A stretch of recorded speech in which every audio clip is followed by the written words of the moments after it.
have a description to work with and try to be seeking an individual, for sure.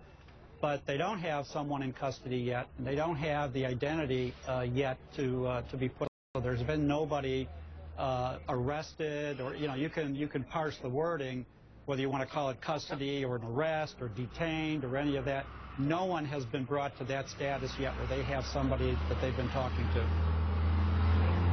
All right, Tom, you want to bring in Fran? Yeah, actually, just on one more question. Do you have a sense whether they are going to appeal again to the public to try to help identify this person, or is this something that at this point they don't feel that's necessary? Do you know? No, I understand. I think that would be necessary, and I'm sure they'll continue to appeal it. And even if they had a suspect in custody, they would still be appealing to the public to get additional information to provide ample evidence or more evidence to support the prosecution down the line. So they would always be continuing to seek the public support all through this process of the investigation.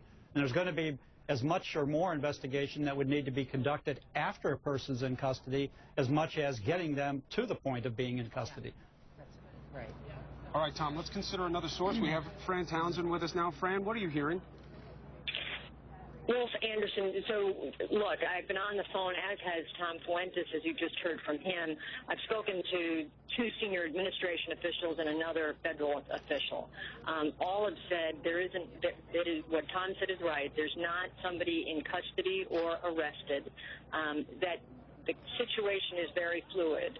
They're working closely with their local counterparts, that they're working to positively identify the individual who's on these two videotapes, and that there was a misunderstanding. I mean, that was said to me, not so much that we had misunderstood, but that there has been a misunderstanding and lots of cross communications, as understandably as law enforcement tries to work through this, what they've got, who it is, what the purpose of that is, and what the next steps are. So